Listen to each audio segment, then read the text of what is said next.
Hello, everybody. This is Carol Maletta.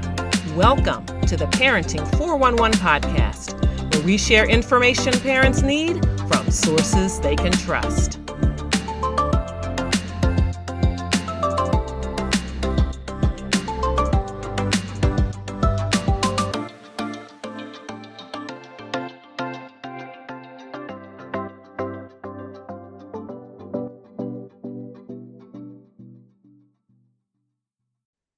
Welcome back for another episode of the Parenting 411 podcast, your go-to place for real talks, hearty laughs, and a whole lot of learning about the ins and outs of parenting.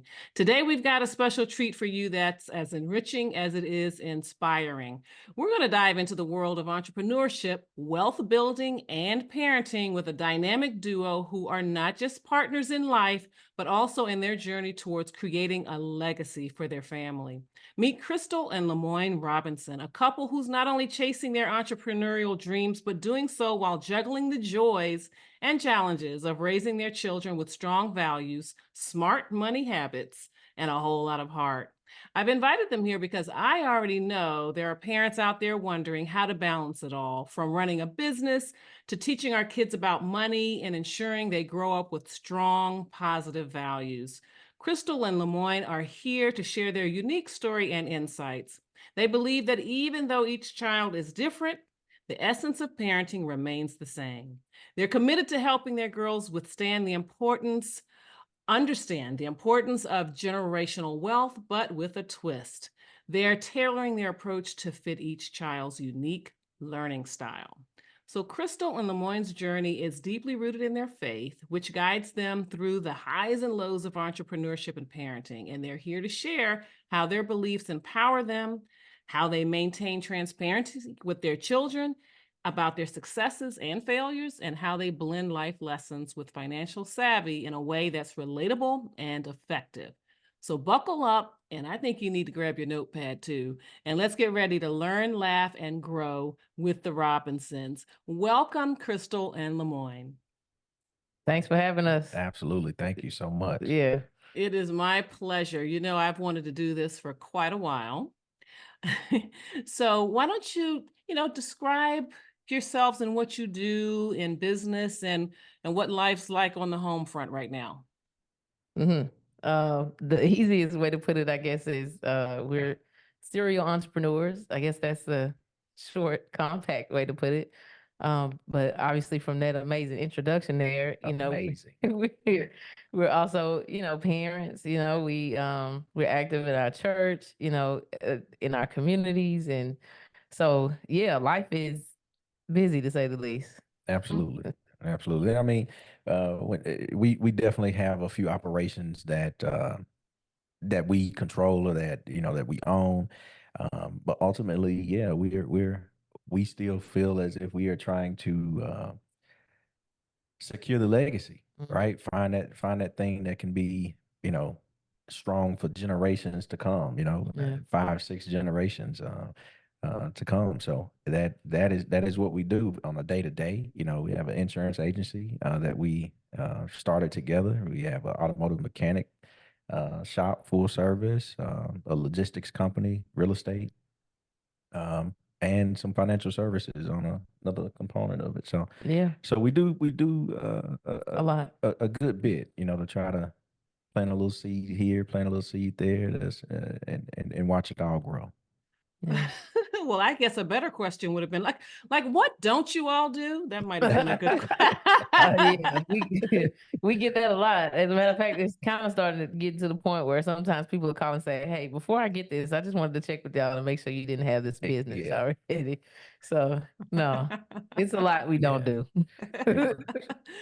And so, can you share how both of you embarked on the entrepreneurial journey? Did you all, say, for example, when you were in high school or college or something like that, picture your life like this? Like, did you know that you would have one company, let alone multiple companies? How did you get started? I didn't. I'll say that. I didn't think that. I was wondering what you. Yeah, no, I did for sure. Yeah. My lifelong dream was to be a U.S. Marshal. Like if you go back and read high school essay, what do you want to be when you grow up? Yeah, U.S. Marshal, be a federal police officer, right? Yeah, That was that that was the was thing. that was my thing. I just Yeah. felt like that would one give me some respect, and it would be a career that I could retire from, Mhm. so to speak, right? Because when I look at my environment, most of the highest paid individuals were factory supervisors, right? Mhm. But they didn't Mhm. get respect. So I felt like law enforcement on a federal level would give me respect and some financial stability. So yeah, growing up to be an entrepreneur, no, not at all. Never in my wildest dreams. Yeah, I don't necessarily think that I had set sights to do that.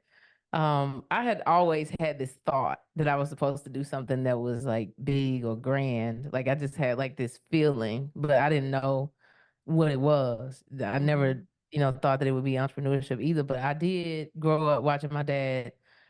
He would always have like a side business or a side hustle of some sort. Like he always worked full time. Like he was a deputy sheriff pretty much the entire time that I was growing up. And then when I went to college, he retired and then went to work for the school district doing pretty much the same thing. Like he was over the security for the school system, but he Mhm. would Mhm. always like he's an artist.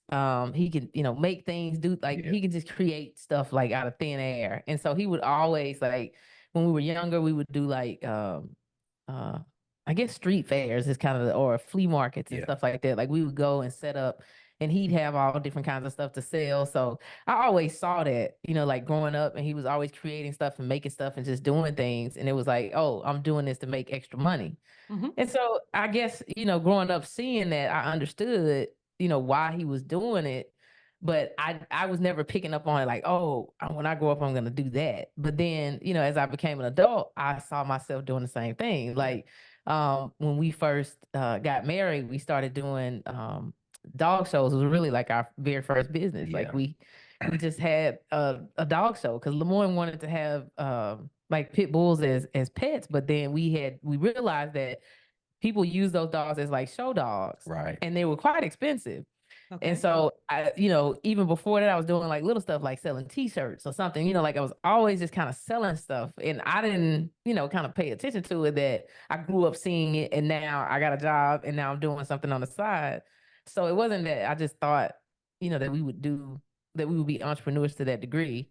I think Mhm. after we got into, our jobs, we kind of realized, oh, this not it. Yeah. And I that was for sure. Yeah. For sure on her end. But I wanted to circle back because one of the things that she said that I think is critical in the way that we parent now and the way that we move in our house. She was, as she noted, now as an adult, her dad always had something going. Like he's super creative. And that's what we would call a producer today. Uh, I'm pretty sure he may have thought she wasn't paying any attention or anything like that, but just by the mere fact of how he kind of engaged his kids in Hmm. in helping peel the signs or Hmm. paint pottery or whatever it may be. Now, it Yeah, we was were always involved. yeah, but now you can see, even though she didn't think she was picking up on it, her environment was still rubbing off on her, right? So Hmm. that's what we try to do here, in our house, is to make it an immersive situation, so to Mhm. speak, but fun, but relative at the same time. So Mhm. because they may not, in my mind, I'm thinking like, hey, I want you to like go to school and see what the students need and come back and produce it and go sell it. Like when the little Crocs and the little pins Oh, and things like that was in, yes. I'm like, hey, can you make some of them? Like we can make those, right? I want you I want you to think like a producer. But Mhm. and I think sometimes we may early on for sure, I think we wanted to push that quickly. Mhm. You know what I mean? Like I want you to do it now so that you can always be that way. But it's evident that sometimes those seeds just need some time to mature. Yeah. Right. Yeah, that makes a lot of sense. And it's funny, just as you all are talking about your parents' example and some things probably rubbing off, I very much grew up in a family where, education was key, which I'm sure with you as well, but it was so you could go get a good job. right? Absolutely. It Same for wasn't us. it wasn't the thing of so you can go start your business kind of thing. It's, Right. it No. was government, it was various arenas, education, teachers and professors and things like that. But I didn't see a lot in within my family. I didn't see a lot of people starting their own company. So that was my mindset. Even, going to graduate business school, it wasn't because I was thinking I was going to have my own business. It was literally because I'm going to get out. I want this high paying job. Like Exactly. Yeah. Yeah. I was still in 100%. that. I was still in that mindset, and now I haven't worked a job like that in 24 years since my Oh, wow. Wow. since my children were born, and Wow. That's I big. Congratulations. now I can't imagine.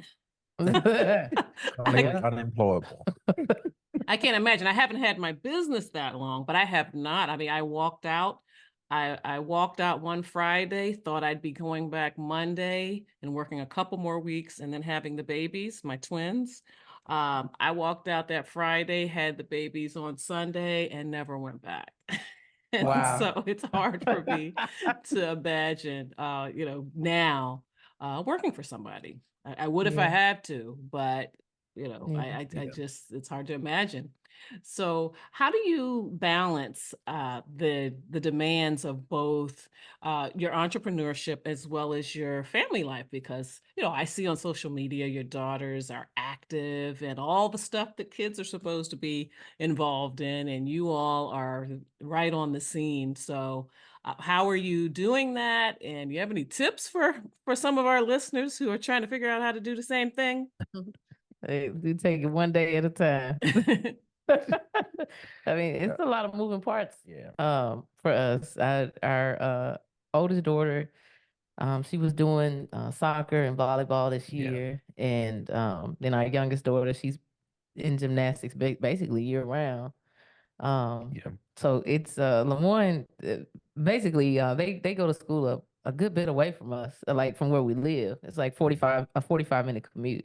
Oh. So, but that LeMoyne's State Farm office is also in New Orleans, and so it makes it, a little bit of an easier transition, and so that does add to the juggling of things, I should say. But Mhm. I think, we literally just, we make it a focal point, right? If the girls want to do something, then we try to figure out, what ways can we, both work together to make it, happen. But I will say, LeMoyne is pretty heavily involved, in making sure that the girls are getting where they need to go when they need to get there.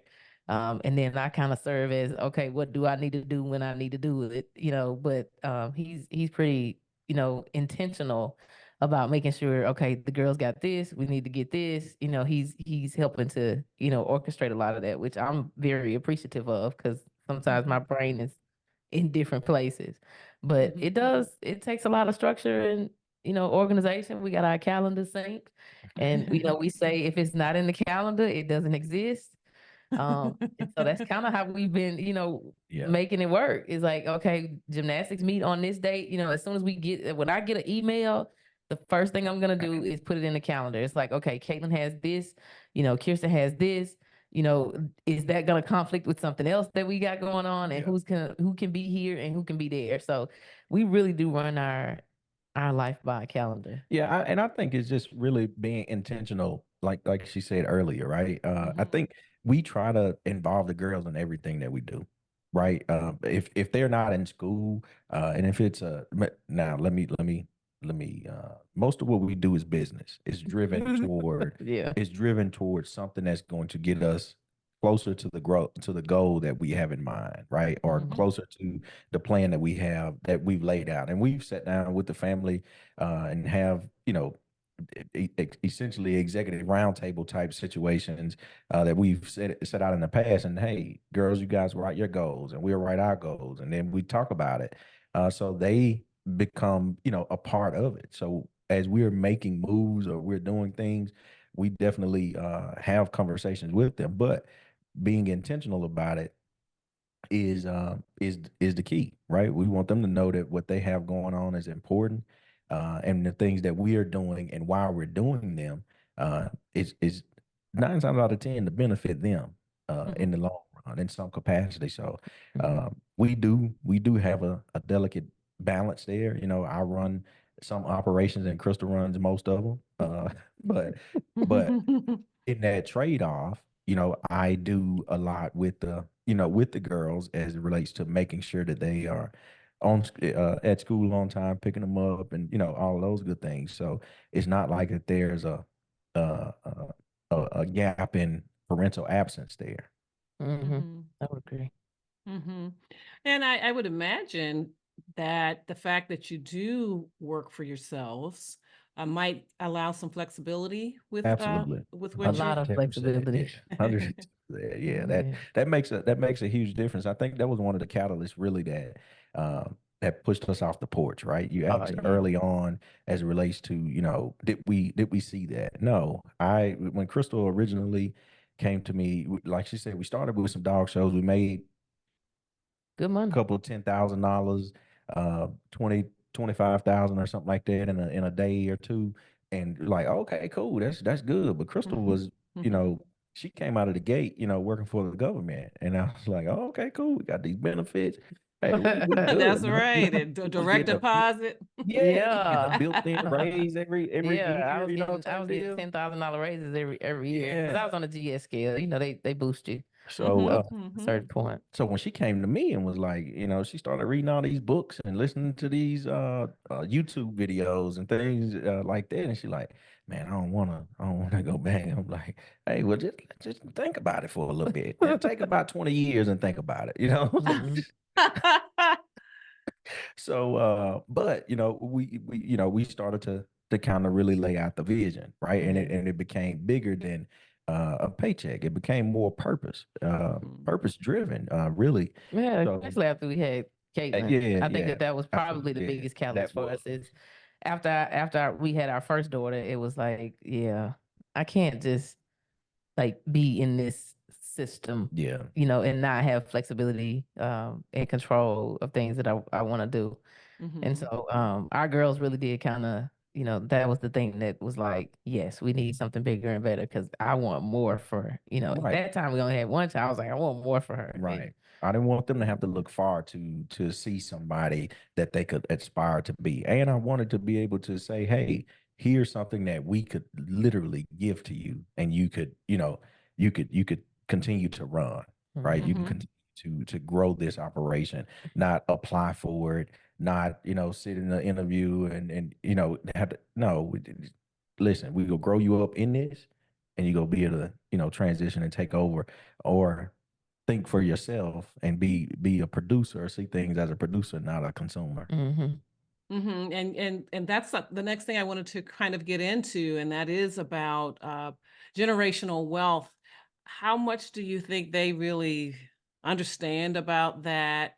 And then what kinds of strategies do you use to instill that in them? Like, not only are you creating wealth for future generations, but like that's something that when they're old enough, they need to be thinking that way too. We'll be right back after this.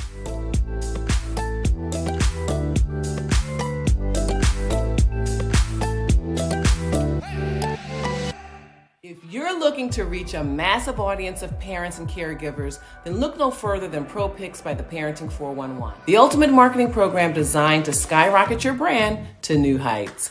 With ProPix, we've created 3 incredible packages to suit your marketing needs and budget. So let's take a look.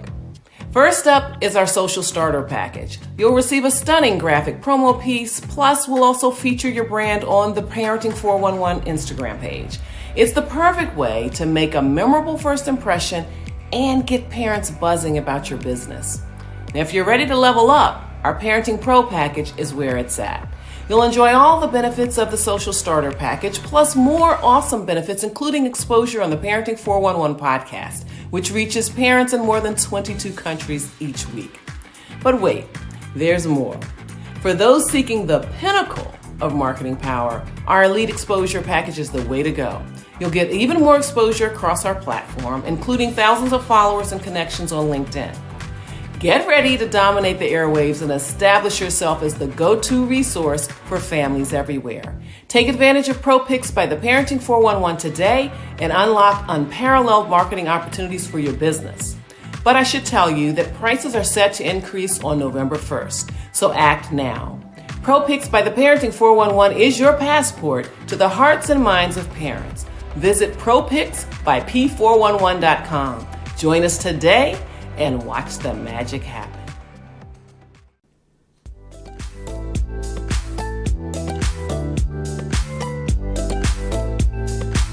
And we're back with the Parenting 411. Well, I think they understand it pretty well. To answer your original question, I think they understand it pretty well. One of the reasons I say that is because I've explained to them in some facets how in some of the operations that we have repetitive payments, how we get paid, right? Like, hey, this is how the insurance business works, right? This is how real estate works, right? This is on the first of the month. Here's what this looks like, right? They have until the 5th to pay. If not, then we charge them a little bit more, right? This is what we have to pay the bank out of this money. And then here's what we have left, right? I have to pay the bank for X amount of years. After that, the property is still here. And guess what? Somebody's still living in it. And you know what they have to do? They have to pay us. Mm-hmm. If I give this property to you, who do they have to pay? They have to pay you, right? But now you don't have to pay the bank. So they understand that. They understand if I have to go and pay to have a stove replaced in a property or something, they understand like, hey, what did that cost? Now the taxes, they don't understand because I about don't understand them. But from a cost perspective, from an overall cost perspective, I think they understand. And we play games like Monopoly to help them paint the picture, right? Hey, you buy this spot, somebody laying on it, they have to pay you, or you have to pay them, right? You want to be the person that's being paid or the one that's having to pay, right? So I think they have a pretty good grasp on it. When we have long closings and things like that, we bring them to the table. Like they are literally in the bank or in the title company, they're sitting at the table. Crystal did something, the last house that we purchased, she had my oldest daughter hold a check the entire time. Yeah, from the time I picked the check up from the bank till we went to the closing to buy the house. I just explained to her, I was like, hey, today you're gonna be the bank. I said, so I need you to hold on to this check and don't lose it. Like wherever we go, you gotta hold on to this check. So this is a lot of money, and she was like, well, what are we gonna do? I said, well, when we get to the closing, you're gonna be responsible for giving the check to the person that's gonna ask for it. And so I think we just don't separate.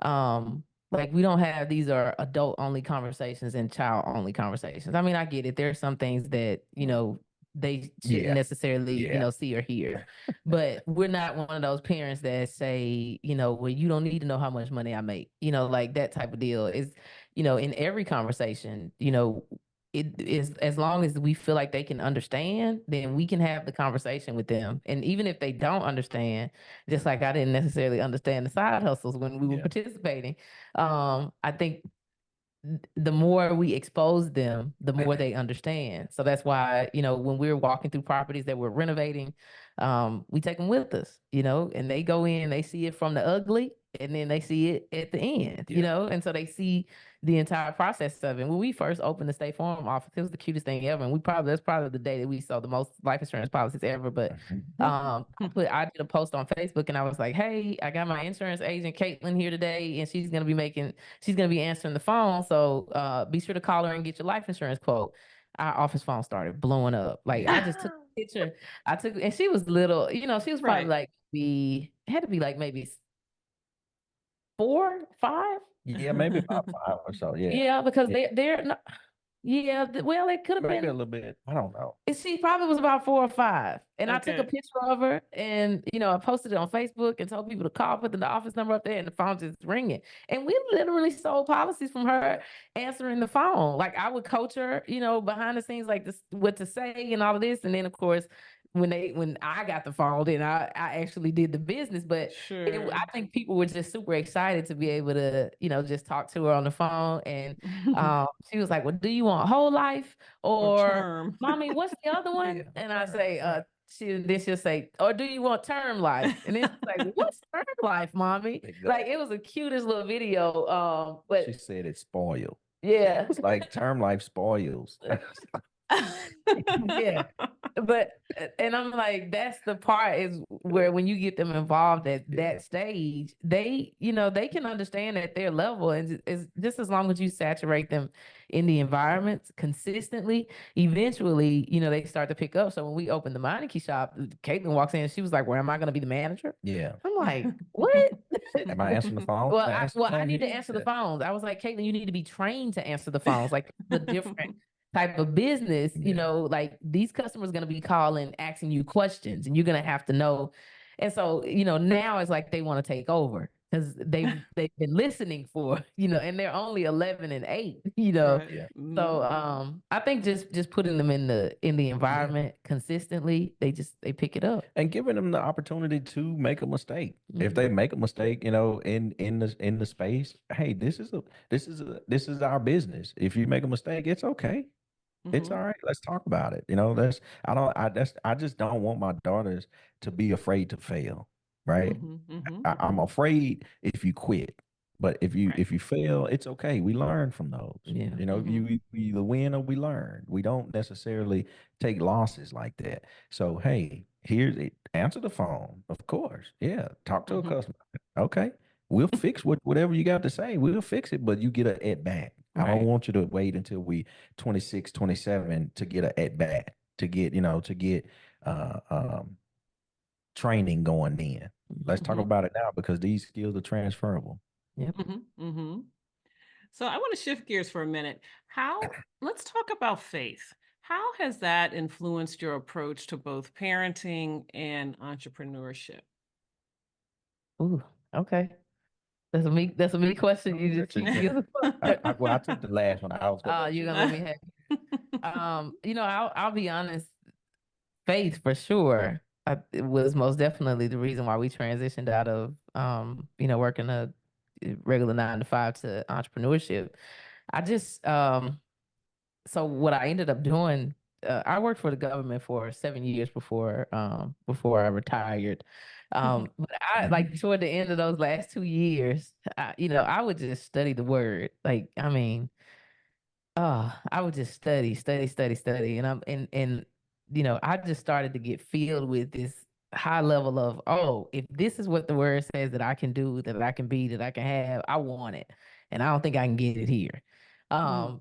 So much so to the space. I think LeMoine probably thought that I was losing my mind because when we got the opportunity to do the State Farm office, he was working at Chase Bank, Mhm. and he had commented on the sales leader at the time for State Farm. He commented on his shoes, and from there, him and the guy just kind of hit it off, start having some conversations. And he liked LeMoine, and he was like, "Man, you should apply to be a State Farm agent." So he does, and then some kind of way, he then gets a hold of me. I don't even know where we Well, met. once we started the process, we saw, oh, this is kind of what this can look like. Then Yeah. I introduced the Ricky Broussard. Yeah, Okay. yeah. Yeah. So I'm like, how did I even connect with them? Yeah. And so then I ended up filling out the application, and then I get accepted to be a State Farm agent at the same time. Well, the day I find a week after I find out that they have approved me into the program, I also find out that we are pregnant with our second daughter. Oh. And so strong pause. My faith was building, but it wasn't there. It was at the time. And so I was like, I don't think we can open 2 separate State Farm offices at the exact same Yeah. time and have a baby. It had 2 kids. Like, this is gonna be a bit much. Because at this point, we was entrepreneur on the side. Yeah, Just a yeah, dog show. yeah. We hadn't Just some done other anything full little, time. smaller Yeah. operations. No. Yeah. And so what I decided, I think LeMoine just kind of went along with the journey, but what I decided is when he opens the State Farm office, I have our second daughter, I'm not going back to work. Mhm. And I think he was probably in the back of his mind losing it. But I knew, I just knew that I had been studying too much, for those last couple of years. Like, I just know that this is something that we could do. And so 4 weeks after I had had our second daughter, Yeah. we opened the State Farm agency. So I literally go in the office, with our 4-week-old baby, and I'm answering phones, and Yeah. we're rocking it out for our first, brick and mortar business. But for me, seeing what we could do together, like in that business, and then watching it, become a success, was even more faith building for me, right? And so, when you say like how is faith even involved, it's like it's everything. Like, Yeah. Mhm. that 100%. is literally the foundation of any and everything that we do. It just, anytime I know that God has said that we should do something, it's a no-brainer now I'm just saying, okay, what do you want, what next steps, how do you want us to to do it? And it's been working out quite well, Yeah. over the last almost, I was just talking to him today. I was like, oh, do you know next year will be 10 years, that Yeah. we have, been full-time entrepreneurs, like, just, jumping out there. But I don't believe that we could have done any of this without faith, No, because not at all. the moves that we've made, the investments and things that we've done, it just, it was absolutely by faith. Absolutely. And I would say definitely, if I don't have a spiritual walk with God, I don't know that I would how can I say it, that I would be okay with her leaving her job, right? But Mhm. because like I was like, hey, my wife's feelings are important, right? If she's gonna be going to this place depressed and drained every day because she just like, man, I'm in a box, I'm in a cubicle, and they want me to ask permission to leave to go on vacation, or I need to find somebody to cover some work that's not even needing to be done, type deal. Like, you don't even have an assignment, but you telling me I gotta find a backup. Like, get out of here with that, man. That's foolish. But that was draining to her, right? Right. But because of how I knew from a spiritual place, like I should cover her, right? I should be that person to help bring more life to her and not put her in a situation where life is being taken from her. Mhm. Then Mhm. yes, I was afraid though. I was 100%. I didn't Mhm. know what it was gonna do because everything we had done up to this point was side business, Yeah. right? Mhm. Still had our regular jobs, but at the same time, I could see the potential. But I'm like, hey, if we go lose, then we'll lose together. Mhm. We'll lose together, but we can always build. We can always go back. But Yeah. but Mhm. if mentally we're not there, then it's not gonna work. Yeah. Mhm. And it definitely hadn't been a pretty picture all the way through either. Yeah, no, no, I we mean, had some rocks. for sure. And sometimes we just miss God, Yeah, like 100%. But I do believe that, everything that we have done, like, it makes it, I wouldn't say easier, to do even bigger faith moves, but what it does is we're able to look back and see, oh, I remember, right? absolutely. So, like, everything that we have done in faith, I get to kind of use that as a receipt and say, oh, he's wanting us to do that Yeah, now. I Okay, got the well, receipts for. great. I got receipts that this Yeah, works, So Mhm. that's kind of how we move in that. We're grateful, 100% grateful, for what we've been able to accomplish. But yeah, without faith in God, I'm telling you, it would be a zero. yeah, I hundred hear percent. you. I totally agree with you on that. Now, Yeah. you talked about how it hasn't always been easy. There have been some setbacks here or there. And I know, I think I've heard you talk about the importance of being transparent in sharing both the successes and failures with your children. How do you talk about that a little bit, about how you kind of let them understand that as well, and then how you regroup, as you said, and start again with the endeavor? We'll be right back after this.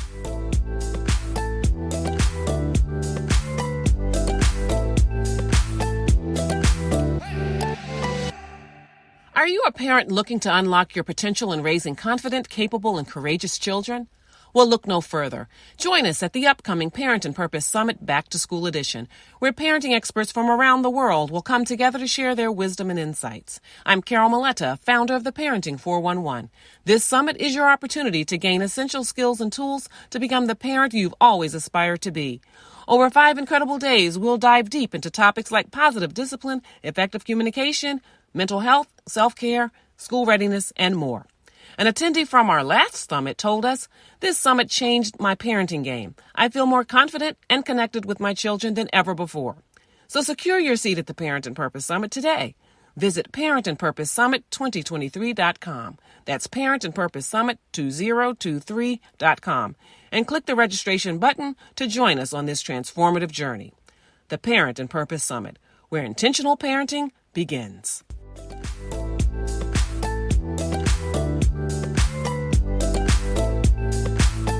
And we're back with the Parenting 411. Well, I'm qualified to take this one. Okay.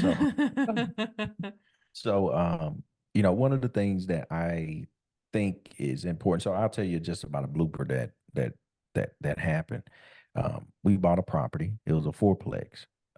We had the girls at the closing table. I'm explaining to them like, hey, this property costs $80,000. We're going to renovate it, and each one of these units will give us at least a minimum of $1,200 a month, right? Well, about a month or so later, I find out that the property is not zoned for fourplex, for not multifamily use. It's single family use now, right?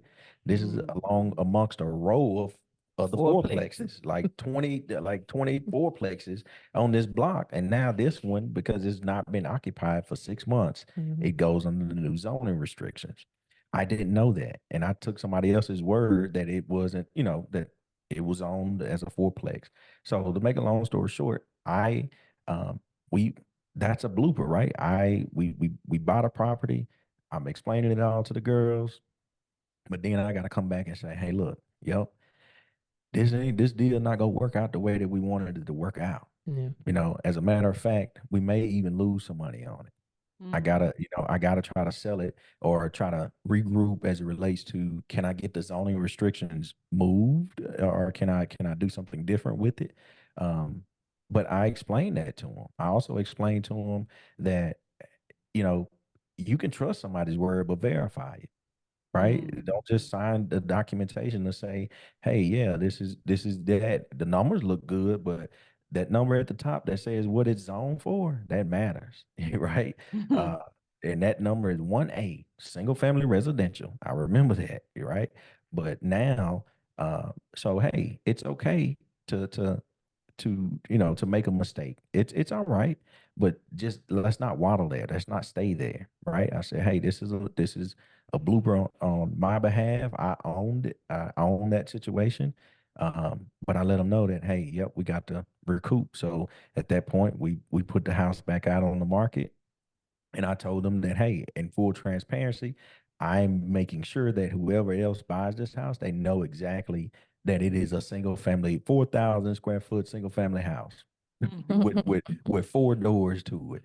But they would have to renovate, but I didn't want to sell it in the way it then was sold to you. exactly the way it was sold to me. But I shared that, we shared that with the girls, like we let them know, like, hey, this is what this looks like. We let them know when, an employee doesn't do something that they're supposed to do. Right. And hey, yeah, we had to let them go. That was tough. Yeah. That they type meet, situation. they'll meet our team members and stuff like that. And, then they'll come back and say, well, where's such and such? Well, Yeah. That didn't work out. Right. Yeah, and we tell them, like they'll ask, why didn't you? I was like, well, they wasn't good at sales. Like I worked with them, I tried to train them. We held them accountable to certain, metrics or standards. We went back, we tried to retrain them. They was like, well, why didn't they do the stuff? I was like, well, They didn't hey, have a they flexible they mindset. didn't want to do it. Yeah, we talk about growth mindset and fixed mindset. Yeah. And so they'll ask those types of questions because they are involved. So when they go, to the business and they notice somebody's not there, they're gonna ask because when they come in there and speak, hey, they have conversations, they build relationships with our team members. And so we're transparent in what happens there because we don't just want them to think that people are just, disappearing or well, yeah, they got a better job or yeah, they moved away, or whatever the case may be, like we're gonna let them know real time, Yeah. what's going on. We don't want to, hold back information just because they're quote unquote a kid. I'm like, their brain works. They can figure stuff out on their own. So. And there's even been times where, I let someone go and my daughter, my oldest daughter for sure may ask, hey, what happened to such? And I say, I don't know if I was the best leader for them, right? I don't know if I did everything I could to develop the talent that they had, or maybe they was way farther ahead than I was ready to lead them. I'm not sure. So let me tool myself to make sure that that doesn't happen again. Yeah. Right. So I don't mind, having those conversations with them because in their own world, their own, third and sixth grade world right now, they have some of those same situations. It's just on a smaller scale, right? Am I skilled enough to lead my friendship or skilled enough to lead the group or what I couldn't get all of my partners to really buy into what it was I was saying. So how do I, tweak my language on this? What could I have said differently, right? To really try to self-assess to make sure that they're making the best decisions. And if they don't, if everybody doesn't comply, then okay, well, what did I do? What role did I play in that? Valuable life lessons for sure.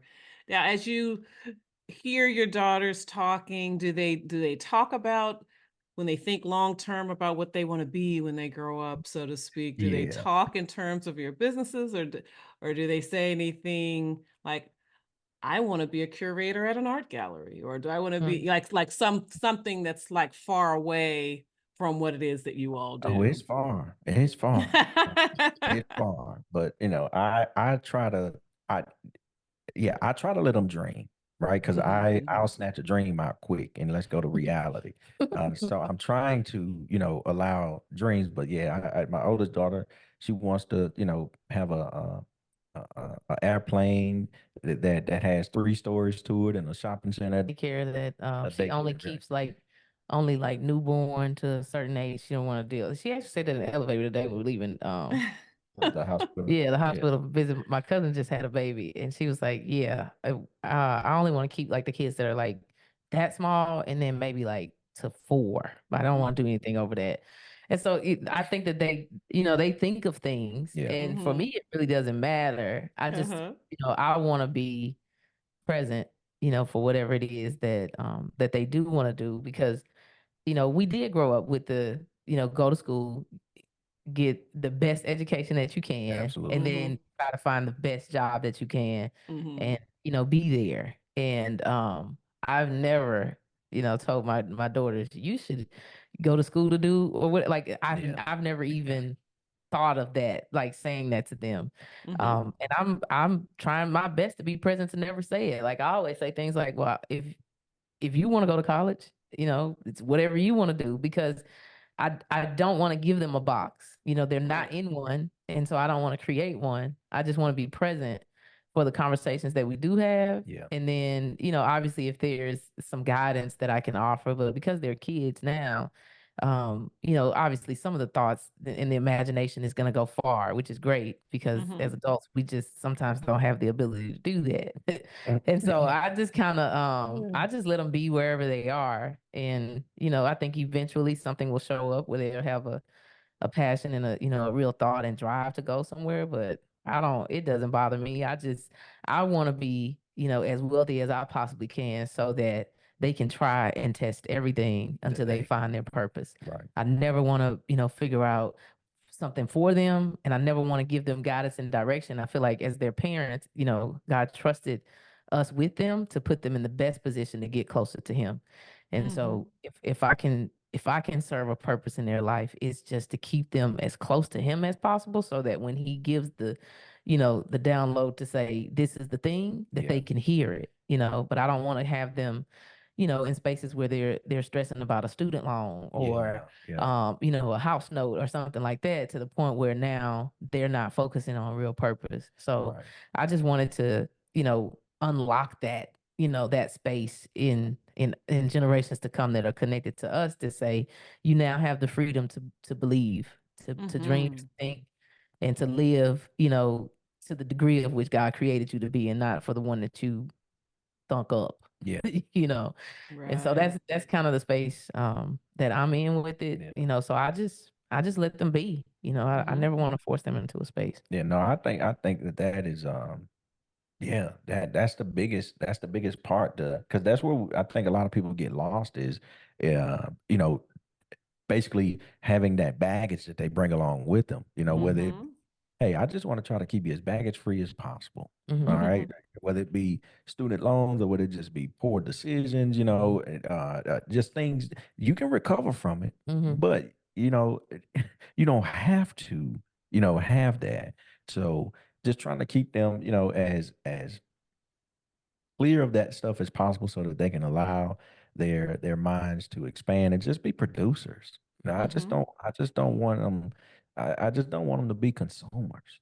Just Mhm. everything, right? Hey, if you produce something, produce something. Everything. Most of the properties that we have, a lot of times what we try to do is tie it to a bill. Right? Mhm. If you want to buy something, you want to buy a new truck, then you should buy a property and allow that property to pay for that. So we Mhm. may say something along those lines, like if they say that they want to purchase something, well, what are you going to do to generate that money? Right? What asset are you going to allow to pay you so that you can buy that? It may be Mhm. some $40 or something like that, but it's just the fact that I just want your brain to start turning on like that, so that you Mhm. don't just go out and just create bad debt for some little uh, widget. You know Hmm. what I mean? Something like that. Mhm. Yeah. Well, what's the next big thing you think you all will be doing on this wealth building journey? Whatever Whatever God God says. say. Yeah, I mean, last year we made some, major business transitions, and I actually started a new entity last year. It's called Crystal Clear Solutions and Services.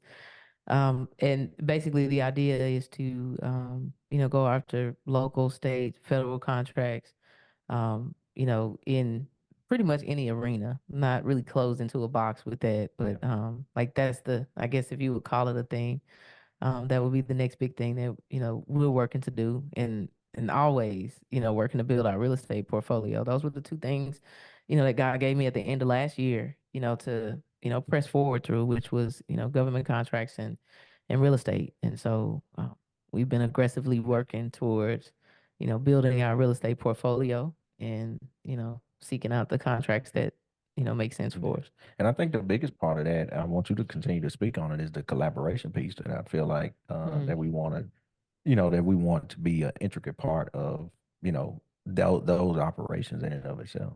Yeah, we've done a lot of business in the last almost 10 years, and it really has just been me and him, doing that, outside of our team members, of course, because every Sure. business requires, Staff. yeah, Yeah. staff. And Mhm. so, but I'm working now to operate in a different capacity, where we're looking for people to partner with, that have like minds, like belief, Mhm. same morals and values, the things of that nature, to then, build this new entity into, something grand. Like Mhm. I want to partner with other business owners that, have the capacity to do that, but where we can make a much bigger impact. So even if if I see, where, it's a lady here that, maybe has a business that offers a service but never saw it to be able to go to such a grand scale as Mhm. government contracts or state contracts or whatever. And we partner, to make sure that not only is your business going to sustain, but let's 10x it, Mhm. um, and so that's kind of really the goal and objective there, is that now, instead of us, just doing everything between the two of us, and maybe just outsourcing a few things here or there. Mhm. Now, the goal and objective is to more so build an empire where we can impact, obviously other families that are outside of ours. Absolutely. Yeah. Well, I can absolutely see you all doing that. Now, one thing we didn't talk about is your podcast. Can you Uh, talk a little bit about that? yeah. I won't say that it's random. I've always known, that LeMoine and I were supposed to do something. I didn't know that it was necessarily going to be a podcast because when I first had this idea of us doing something, um, podcasts weren't really as big of a thing as they are now. But Mhm. even when we just had the State Farm office, I was like, oh, we're supposed to do a thing. Needless did I know that, when you have a mission like the one that we have or that's, attached to us, there's a lot of adversity that comes along the line right after you find that download. And so it Mm-hmm. took us a couple of years to actually get to the space of doing something with it. But I had thought of Love and Business, which is the name of the podcast, years ago. Like years ago, I was like, oh, we could do something called Love and Business. I didn't know what we were gonna do. I kind of envision, which I still do, us having like large conferences, around the world, taking other, couples in business and stuff like that, where we're just out on retreats, having a great time, collaborating, networking, but also learning, and developing not just our marriages, but our businesses and our, personal development, Right. spiritual development, like the whole deal. Like I can still see that. I can see us, out on a beach resort now with, hundreds of couples, doing that. But the podcast is the first step of the vision of that. And so every Thursday night at 8 p.m. Central Standard Time, we go live on Facebook, YouTube, and now Instagram. On Facebook, we're at Love and Business. I think it's if you type it in, you have to do at Dominate Love and Business, but you can find our page on Facebook under Love and Business. We're on YouTube under Love and Business, and we actually have a mailing list now, so they can find that at www.inloveandbusiness.com. Yeah. Okay, that sounds great. And sounds like you've given the information they need to follow you all as well on social media. I'm not sure, did you mention Instagram or anything? Yeah, on Instagram it's at Dominate Love and Business as well. It's on all platforms. It's the same. Dominate Love and Business. Yep. Yeah. All right. Well, thank you so much for joining. I think that you all are such an inspiration to me and to many couples that have aspirations to building something together, whether they work for someone else or maybe they already are out and have already ventured out into entrepreneurship. So I think that I hope that they will follow you, definitely listen to your podcast and Mhm. hopefully connect with you because I think you have some valuable gems to share, and especially incorporating how to incorporate your children into it and really help them to understand the importance of building generational wealth because we are in such a society that's into all about consumerism and Yes. just to really get back to producing and thinking Yeah. about what you can do to because producing it not only can it help you make a living but it can change other people's lives because you're solving Absolutely. their problems, you're doing something Yes. to help other people. So I think that is very special. Thank you to our listeners for joining. Uh, by all means, please share this episode with your friends and family. As always, like and subscribe the Parenting 411 podcast. And also, you can head on over to our YouTube channel if you want to catch this again. You can catch the video over at the Parenting 411 channel on YouTube. Also, don't forget that I am offering my mini motherhood memoir, Mother's Work, Pearls of Wisdom and Gems from My Journey, offering it free along with some other goodies that you're going to get. You just have to pay postage and handling. So it's mothersworkthebook.com. That's mothersworkthebook.com. Don't forget to follow us at the Parenting 411 on Facebook, Instagram, and YouTube, as I mentioned. And remember that it is never too late to be the parent you want to be. Thanks for joining, and I can't wait to talk to you